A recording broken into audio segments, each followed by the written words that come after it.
Assalamualaikum warahmatullahi wabarakatuh. Terima kasih telah hadir di channel saya. Silakan subscribe dan like beserta komentarnya di bawah kolom video saya dengan nama, sekolah atau universitas, NIM. Perkenalkan, saya Hendro Ade Saputra MPD. Kita di sini akan membahas tentang lembaga pendidikan, ya, lembaga pendidikan yang ada di Indonesia. Definisi organisasi, lembaga itu adalah suatu organisasi, ya. Organisasi adalah koordinasi secara rasional kegiatan sejumlah orang untuk mencapai tujuan bersama yang dirumuskan secara eksplisit melalui pengaturan dan pembagian kerja serta melalui hierarki kekuasaan dan tanggung jawab. Lembaga adalah suatu sistem hubungan sosial yang terorganisir yang menghujukkan nilai-nilai dan tata cara umum tertentu, memenuhi kebutuhan dasar masyarakat tertentu. Lembaga termasuk di antara norma-norma masyarakat yang paling resmi dan bersifat memaksa, ya.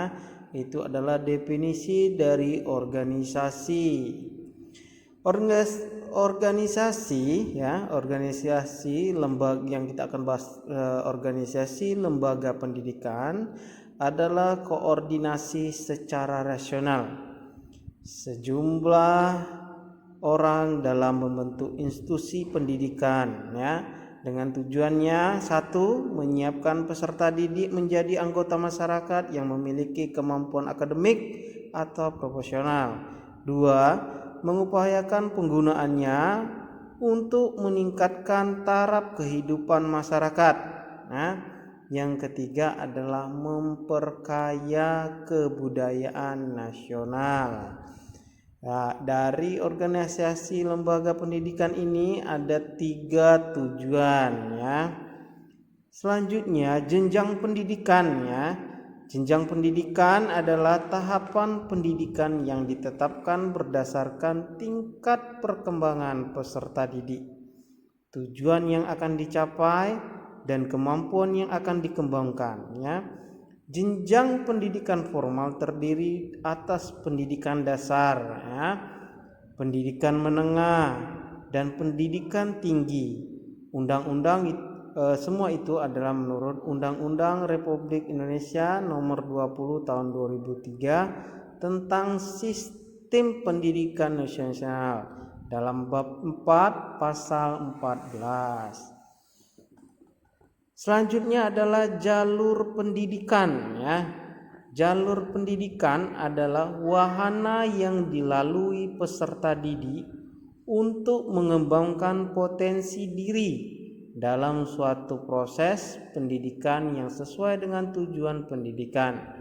Undang-Undang Republik Indonesia Nomor 20 Tahun 2003 tentang Sistem Pendidikan Nasional tercantum dalam bab 4 pasal 31 ayat 1, 2, dan 3. Ada 3 jalur pendidikan yang berperan dalam pembentukan kualitas sumber daya manusia, yaitu terdiri dari pendidikan formal, ya, ada formal, ada pendidikan non formal, dan ada pendidikan informal. Selanjutnya adalah jalur, jenjang, dan jenis lembaga pendidikan, ya. Jalur pendidikan adalah wahana yang dilalui peserta didik, ya, untuk mengembangkan potensi diri dalam suatu proses pendidikan yang sesuai dengan tujuan pendidikan. Ada 3 jalur yang saya sebutkan tadi, ya. Jalur pendidikan formal merupakan pendidikan yang diselenggarai di sekolah-sekolah. Pada umumnya, jalur pendidikan ini mempunyai jenjang pendidikan yang sifatnya jelas, mulai dari pendidikan dasar, menengah, sampai perguruan tinggi, ya. Dasar itu SD, menengah itu SMP dan SMA, sampai ke perguruan tinggi, ke universitas masing-masing. Pendidikan non formal adalah jalur pendidikan di luar pendidikan formal yang dapat dilaksanakan secara terstruktur dan berjenjang. Pendidikan non formal juga disebut pendidikan luar sekolah. Pendidikan non formal diselenggarakan bagi masyarakat yang memerlukan layanan pendidikan yang berfungsi sebagai pengganti, penambah, atau pelengkap pendidikan formal dalam rangka mendukung pendidikan sepanjang ayat. Contohnya banyak ya, PAUD, bimbel itu adalah salah satu pendidikan non formal untuk menunjang pendidikan formal tadi. Selanjutnya yaitu jalur pendidikan informal. Pendidikan informal adalah jalur pendidikan yang keluarga dan lingkungan berbentuk kegiatan belajar secara mandiri. Hasil pendidikan yang sama dengan pendidikan formal dan non formal setelah peserta didik lulus ujian sesuai dengan standar nasional pendidikan yang tercantum dalam Undang-Undang Nomor 20 Tahun 2003 tentang Sistem Pendidikan Nasional bab 4 pasal 27 ayat 1 dan ayat 2. Selanjutnya itu jenjang pendidikan. Jenjang pendidikan ada yang dimaksud dengan jenjang pendidikan adalah tahapan pendidikan yang ditetapkan berdasarkan tingkat perkembangan peserta didik, tujuan yang akan dicapai, dan kemampuan yang akan dikembangkan. Di sini tadi kita sebutkan ini adalah contoh-contoh dari jenjang pendidikan dasar ya, masa sekolah anak-anak yang melandasi jenjang pendidikan menengah, pendidikan dasar membentuk sekolah dasar, MI atau bentuk lain yang sederajat, serta sekolah menengah pertama dan madrasah sanawiyah atau MTS yang sering kita sebut. Bentuk lain sederajat itu seperti tercantum dalam Undang-Undang Nomor 20 Tahun 2003 tentang Pendidikan Nasional bab 4 pasal 17. Selanjutnya itu jenjang pendidikan menengah ya. Pendidikan menengah merupakan jenjang pendidikan lanjutan pendidikan dasar ya, dari SD lanjut ke tingkat SMP atau SLTA. Pendidikan menengah terdiri atas pendidikan umum dan pendidikan kejuruan ya, yang sering kita bilang SMA dan SMK ya, atau MAK, madrasah aliyah kejuruan, dan bentuk lain yang sederajat ya. Semuanya tercantum dalam Undang-Undang Nomor 20 Tahun 2003 tentang Sistem Pendidikan Nasional bab 4 pasal 18. Yaitu jenjang pendidikan tinggi ya, universitas ya. Pendidikan tinggi adalah jenjang pendidikan setelah pendidikan menengah ya, setelah SD, SMP, SMA, lanjut ke pendidikan tinggi, universitas negeri dan swasta ya, mencakup pendidikan diploma, sarjana, magister, doktor atau spesialis. Perguruan tinggi dapat menyelenggarakan program akademik profesi dan vokasi, itu semua tercantum dalam Undang-Undang Dasar Nomor 20 Tahun 2003 tentang Sistem Pendidikan Nasional ya, bab 4 pasal 20. Jenis pendidikan adalah kelompok yang didasarkan pada kekhususan tujuan pendidikan suatu satuan pendidikan. Jenis pendidikan mencakup pendidikan umum, kejuruan, akademik, profesi, vokasi, keagamaan, dan kekhususan. Nah, semuanya tercantum bab 4 pasal 15. Berikut ini beberapa jenis pendidikan yang ada di Indonesia: pendidikan umum, pendidikan kejuruan, pendidikan akademik, pendidikan profesi, pendidikan vokasi, pendidikan keagamaan, pendidikan khusus. Itu adalah jenis-jenis pendidikan yang ada di Indonesia, khususnya di Indonesia. Banyak juga pendidikan yang ada di dunia ini ya. Selanjutnya yaitu jenis pendidikan. Jenis pendidikan adalah kelompok yang didasarkan pada khusus tujuan. Yang ini seperti yang saya sebutkan tadi. Tujuannya pendidikan suatu satuan pendidikan. Jenis pendidikan mencakup pendidikan umum, kejuruan, akademik, profesi, vokasi, keagamaan khusus ya. Yang pertama adalah pendidikan umum ya. Pendidikan umum merupakan pendidikan dasar dan menengah yang mengutamakan perluasan pengetahuan yang diperlukan oleh peserta didik untuk melanjutkan pendidikan ke jenjang yang lebih tinggi. Yang kedua adalah pendidikan kejuruan ya. Pendidikan kejuruan merupakan pendidik mencegah mempersiapkan peserta didik terutama untuk bekerja ya, langsung bekerja dari tamatnya mereka setelah lulus, itu adalah ke tingkat SMK. Pendidikan akademik ya, nomor 3 ya, pendidikan akademik.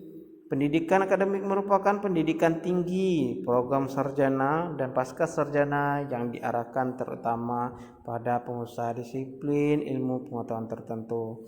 Keempat ya, pendidikan profesi merupakan pendidikan tinggi setelah program sarjana yang mempersiapkan peserta didik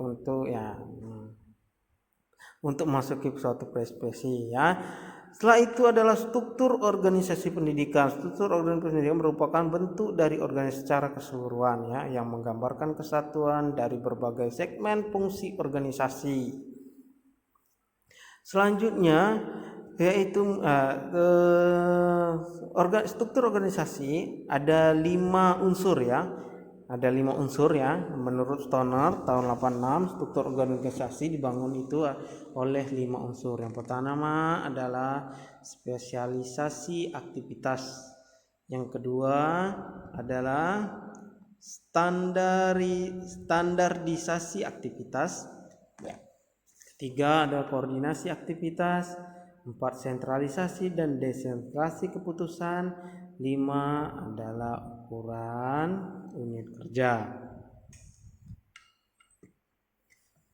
Setelah itu kita telah membahas tentang lembaga-lembaga pendidikan yang ada di Indonesia. Sekarang masuk ke selanjutnya adalah kriteria keberhasilan organisasi lembaga pendidikan ya.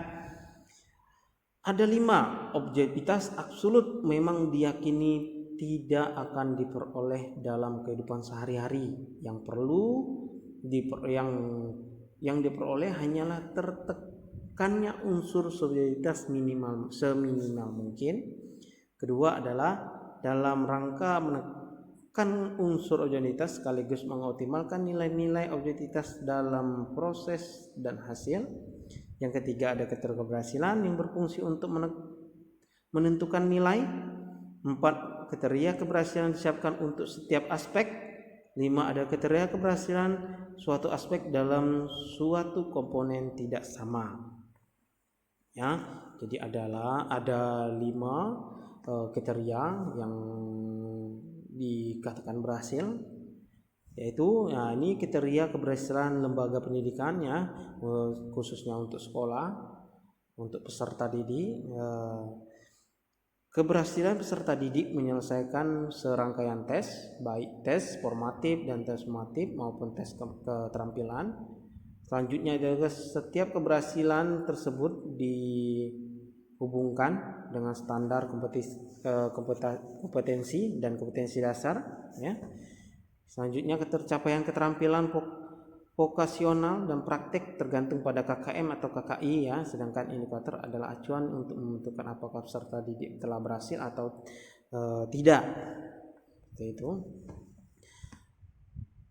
Selanjutnya adalah nomenklatur dinas pengelolaan pendidikan di provinsi, kabupaten atau kota. Itu sudah diatur dalam Undang-Undang Nomor 20 Tahun 99.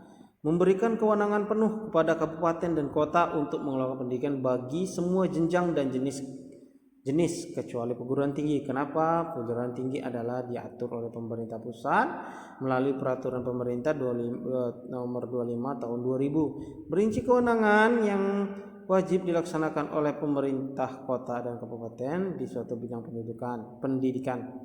Struktur organisasi pemerintah nomor 84 tahun 2001. Nah, selanjutnya berbeda antara provinsi ya, semuanya berbeda ya, antara provinsi yang satu dengan provinsi lain.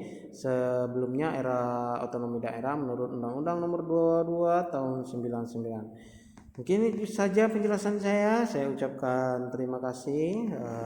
Sekali lagi saya ingatkan untuk kalian pelajari tentang lembaga-lembaga pendidikan yang ada di Indonesia. Lebih dan kurang saya minta maaf, kepada Allah saya minta ampun. Assalamualaikum warahmatullahi wabarakatuh. Silakan like, share, dan komen nama-nama kalian di bawah ini agar saya melihat. Assalamualaikum warahmatullahi wabarakatuh.